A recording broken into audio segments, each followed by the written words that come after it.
In this video, I want to explain to you all the different documents that I'm going to be sending you for a listing agreement, specifically a residential listing agreement. So let's jump right into it. So this is the program that you're seeing right now is a program I use to sign all things electronically. It's called Zoho Sign.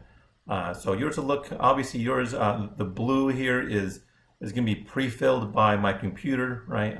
So all the stuff will be pre-populated with your specific information. So we have, pre-filled by my computer. I'm the listing agent, seller 1, seller 2, and then there's one little initial that my broker needs to sign as well. So we'll go through that later. But to start with, we don't start with a listing agreement. We're going to start just the way you see the document when you receive them. Is at the very top. We have the that's not at the very top. I need to scroll up even higher. Okay, you can see these are all the different forms that you're going to be getting. The AD, the PRBS, the WFA, we just have a whole bunch of different documents, but we're going to go through them the way you receive them when you get an email from me. Okay, first document is called the Disclosure Regarding Real Estate Agency Relationship. This tells everybody what our roles and responsibilities are. Now, I'm your seller's agent, so I have to do certain things. I have to exercise reasonable care and skill.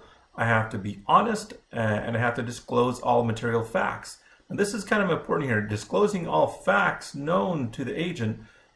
Keep in mind that I am not a priest. What you tell me isn't confidential. If you tell me that you buried a dead body in the backyard, but don't tell anybody, I can't do that. If you tell me something that's relevant to your property, I have to disclose that to the buyers. Okay, so keep that in mind. I'm not a priest, so be mindful of what you tell me. Obviously, you want to be truthful yourself. This is what the buyer's agent has to do. I'm not talking about the buyer's agent right now, since this is a listing agreement. And then agent representing both buyer and seller. And this is there is a possibility that I represent both the buyers and the sellers. Statistically, any agent that it's called double ending or a dual agency. Statistically, whenever whenever an agent represents both the buyer and the seller, it's bad for the seller. It's better for the buyer. That's the way it generally works out. I can show you my specific report card, and my report card shows that I'm just like most agents. I'm not very good at representing both parties. Well, I guess depending on who you are, I'm not very good with the purchase price when I represent both buyer and the seller. I'll get you a higher, statistically, I'll get you a better purchase price if I only represent you and not the buyer. Okay, but it's possible, and I have to, in that aspect, I have a fiduciary responsibility to a fiduciary duty of utmost care. Okay, to both parties. And this is your seller responsibilities. So you are required to list all material facts of the property. You have to be honest about what's going on with your property. Okay. So this tells you what your responsibilities are as a seller, and this is a bunch of more legal definition of what the different parties are. So we'll kind of skip over that page. Okay, possible representation of more than one buyer or seller. We could have multiple buyers, we could have multiple sellers. Like most cases, a husband and a wife own the property jointly, so there'll be multiple sellers. Same thing, there could be multiple buyers. And again, talking about dual agency, there could be, I could be representing both buyers and sellers. Offers not necessarily and confidential. Okay, this is important. So your offers, actually, we're going to talk about that a little bit later. But usually, your offers aren't confidential unless you really want them to be. But I seldom ever see a reason why you'd want your offers to be confidential. But we'll talk about that a little bit later. Okay, so now we go to the wire fraud advisory. It is illegal to commit wire fraud. If you want to know why, you can read this document and it'll give you more information. Now we're going down to the meat and potatoes of the contract, the residential listing agreement. So this is the date that it was prepared. This is the when the listing starts, when the listing ends. Obviously, the seller's names go up here. Make sure that this is correct. More importantly, the street address and the APN. That's obviously very important. And also, The price, the list price here, the list price is the asking price is both written out, it's spelled out, and then you have a numerical number here. Okay, and if this is a manufactured home, we would check this little box here. If this is being sold as a part of a probate, we would check this box here. Most of the time it's not, so that's left blank. And then here's what usually most transactions, it's all based on a commission, right? Usually, if it's 1.5, 2.5, 3.5, whatever the commission is, we'll list that here. And then this is going to be the total commission. So let's say, for example, the commission is a total of 6%. I would put 6% here. Okay, and a little checkbox would be checked right here. If this is going to be a flat fee, like a flat dollar amount, which is kind of odd, it'll be checked here. And this would be the total flat dollar amount. But the total commission would be up here. That's by far the most normal. So let's say again it's 6% total. That number would go here. And then what I'm offering, what we're offering to the buyer's agent, the other agent on the other side, that goes down over here. So that would be, let's say, 3%. So of the 6% we're charging up here, 3% or whatever that number is goes down over here. So it's not. So if this says 6 and this says 3, it's not a total of 9%.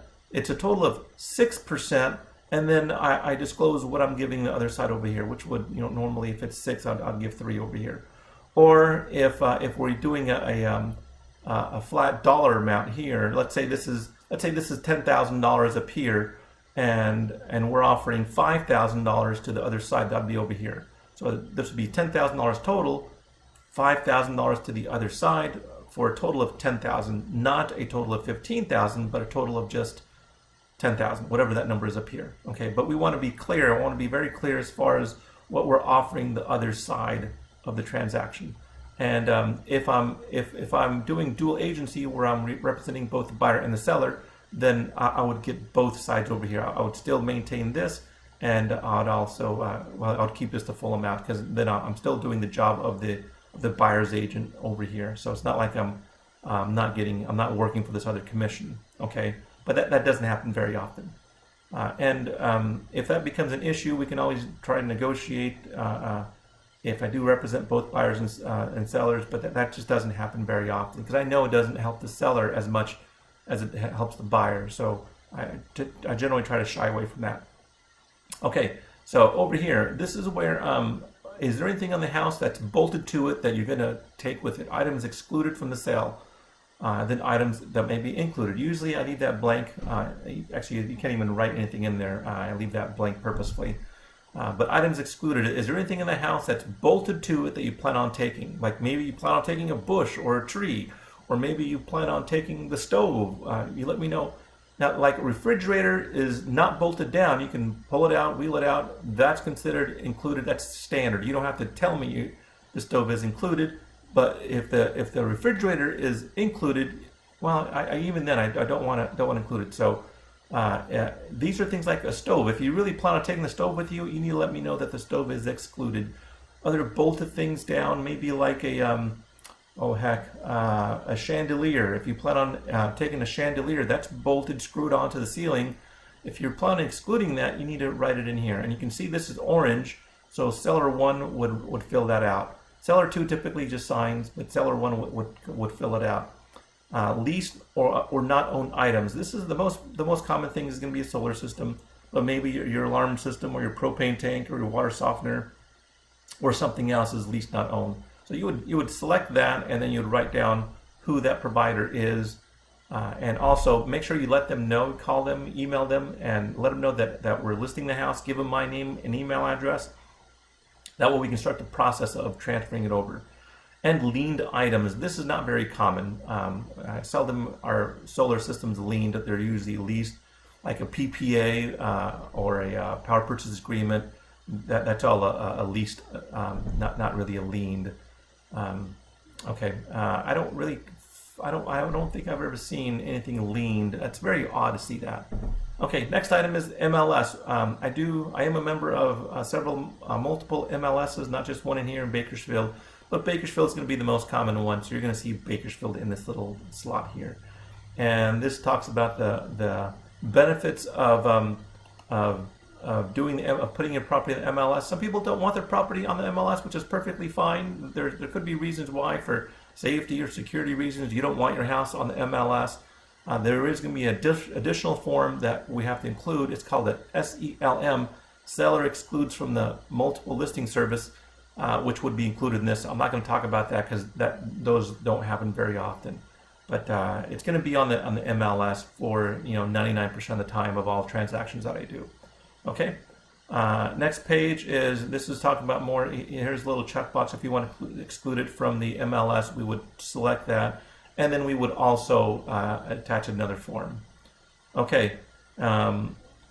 This is kind of redundant because the seller representations, broker and seller duties, that's already talked about before on some of the other forms, so I'll kind of skip that for now.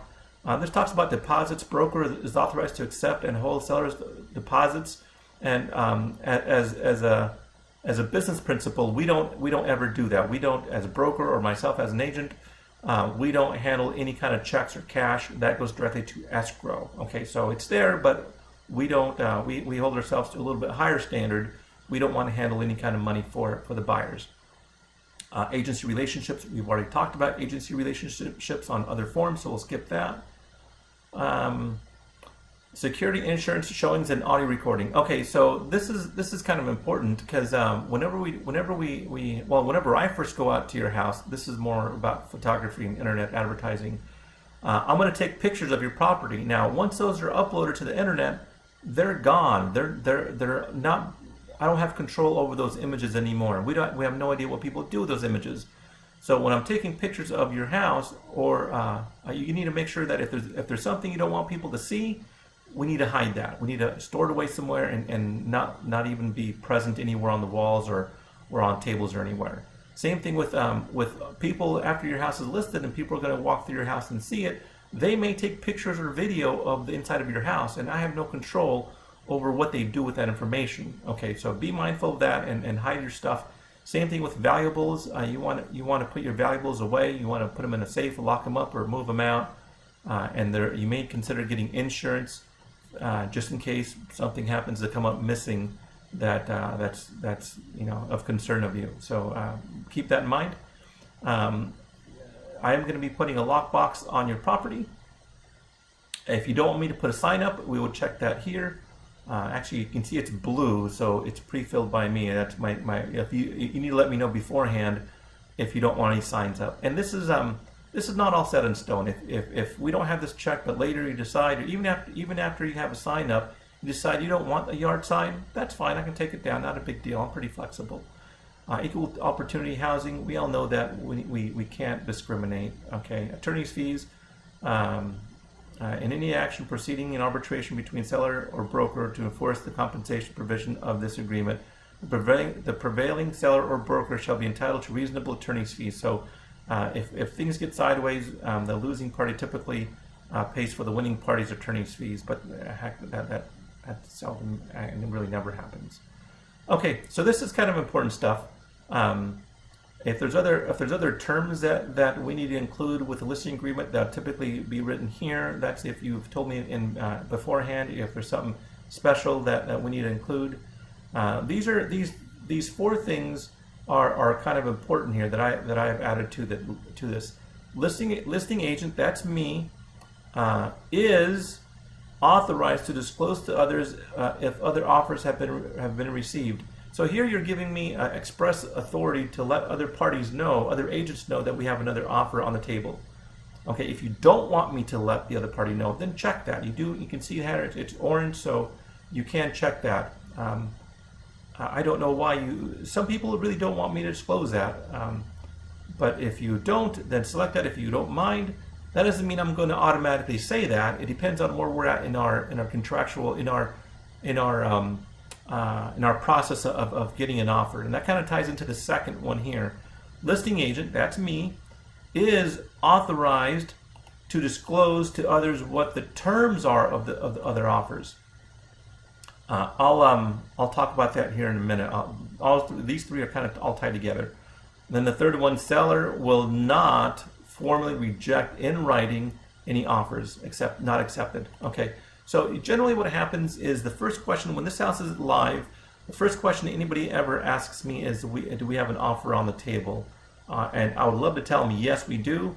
Now, if we don't, then I obviously have to tell them, no, we don't, unless this is checked. I tell them, I can't tell you, but generally that's not a good sign. Buyers don't like to see that, that I can't even disclose that. At least the buyer's agents started getting their feathers ruffled. But this right over here, listing agent is authorized to disclose to others what the terms of the offers are. That just because you give me authority does not require me to do so. So if somebody calls me and let's say my job is to get an offer in on your property as soon as possible. So if I get an offer, let's say I get an offer for $1, I really don't care what that offer is. I want an offer on the table. That way I can tell the other side that we have an offer on the table. Now, do I want to disclose to, let's say we have one offer for $1 on your property. That's the offer, $1. Now, if another agent calls and he's going to ask, do we have an offer? I'm going to say, yeah, sure we do. But I'm not going to disclose what the offer terms are. I'm just going to say, yeah, we do have it. And it's, if he asks me what the price is, I'll tell him, hey, you know what? I don't think that'd be prudent. I don't think the seller would like me doing that. So, but if the offer is above asking price, or let's say the offer is at asking price, and let's say it's $300,000, and you're asking $300,000, then at that point I would disclose to the other side that, hey, yeah, we do have another offer on the table. It's $300,000. You need to beat that. So this little sentence here just allows me the ammunition to disclose or not to disclose based on my opinion on where we're at with the negotiations. The third one is, let's say we get that $1 offer, right? And they give us, generally offers are good for 2 days. So the other agent says, hey, we sent you an offer. Can you please reject it if they're not going to accept it? Now, what I want to tell them, keep in mind that I want to keep offers on the table as long as possible. That way, as more agents call me and want to know if there's an offer on the table, the worst thing I can do is tell them, no, there's no offers on the table. I'd rather have a really bad lowball offer on the table than no offer at all. But if we reject it, if we reject the offer, that means the offer is no longer on the table, right? That's bad. I don't want to get rid of any offers on the table. I want to stack up our table full of offers, even if they're bad. So here you're telling me you will not reject offers. So now when somebody calls and they have an offer and they're telling me, hey, you have to either accept it or reject it, I'm going to tell them, sorry, Mr. Buyer, but my sellers in writing have told me they will not reject any offers, right? So now it's not my, it's out of my control. The sellers, and Mr. Seller, you drive the bus in this transaction. So you're telling me you will not formally reject this. So if the buyers have a problem with it, I'll give them a little screenshot of this little part here, and I'll tell them, there you are. It's in writing. I cannot reject any offers. It's the seller's choice. They're advising me. They're specifically in writing telling me that they will not formally reject any offers. I can't help you. We're not going to reject any offers. And that gets that monkey off my back, and it puts us in a much stronger position. Okay, so number 3 is very important. And then number 4 is also important too. All documents sent electronically will automatically be distributed to other parties. I'll read that a little slower. All documents sent electronically will automatically be distributed to other parties. Okay, so with that, there's a little typo here. I don't know what that happened here. So what that means is once I send you a document electronically to sign an offer or anything like that, my software automatically loops it to the other parties. So if there's something that you don't like on the offer, don't sign it, because once you sign it, it automatically gets routed to everybody else. Okay. I wonder what happened there. I need to fix that little glitch there. Okay. So other things. Let me see. Dispute resolution. So if we ever get sideways, we agree to go through mediation before we start suing each other. I've never had that problem, but there it is. Entire agreement. This is important. So all other previous negotiations that we had are null and void. This supersedes any other conversations we've had or agreements we had. Ownership and title. If there's any concern with title or ownership, you would write some concerns here. Representative capacity. So if you're signing for an LLC or a corporation or a trust, you would click this little box here. Then we have our names and dates and our names, signature names and dates, all that good stuff. Okay, we're almost done. Seller advisory. This tells us what your responsibilities are as a seller. There's going to be a whole bunch of different forms that I'm going to send you after we get into escrow that you have to disclose everything that you know about the property. Okay, these will make sense later. TDS, you'll get a transfer disclosure statement. I'll email you that. There's going to be a whole list. There's probably like over 100 pages of disclosures I'm going to be sending you. So you have to you have to do that, especially the death on the property, this death disclosure. Okay, so but we'll tackle that later. But this form tells you, it starts delineating what your responsibilities are in regards to disclosing material facts about your property. Okay, that's 2 pages for that. Even like lead-based paint, if you know there's lead-based paint, you have to disclose it. If you don't know, this is, just keep in mind, whenever we go through disclosures, it's stuff that you do know. If you do know that there's lead paint on your property, then you have to disclose that. If you don't know about lead paint, then you don't have to disclose that. You don't. It's only things that you do know for sure, 100%. Okay, and then the CCPA. This form discusses how we handle your personal information, right? So obviously we're not selling it or doing anything with it, but once that information goes out to the internet, as far as who's selling your house or anything that's listed on the MLS or tax records, that's beyond our scope. But read over this, and this will tell you how the state of California is protecting your information. And the last form I want to cover after the CCPA is the coronavirus. And there's actually a whole separate video for the coronavirus addendum forms. There's several forms that we'll go through and discuss how we're addressing coronavirus, but even these forms are being updated and changed as new information is obtained. So there's a whole separate video for this, another few minutes for discussing that. I forgot one important thing. If we jump back over to seller's advisory, if we go to page 2, withholding tax, right? So withholding tax, if you have any tax information or tax questions, any tax questions, this is the company that I suggest that you call. I've been working with these guys for a number of years, Parsons, Vickers, and Parsons. They're down the southwest Bakersfield, over by Ming and Old River. Kind of zoom in here. So this is the company. I'll take you to their website. Mac Parsons is the guy that I typically work with. If you look at the About page, you can see Mac Parsons III. He's been there for 8 years. His father started the company 45 years ago, a long time ago. Actually, I'm not sure. I think he's been there much longer than 8 years now. But if you want to call him, here's his contact information for Mac right here. 661-437-3071. That's Mac Parson. He'll be able to answer all of your questions about taxes, about capital gains, anything like that. Call Mac directly. He'll give you a free consultation. Just mention my name, and he'll take care of you. Okay, that's all. I appreciate it.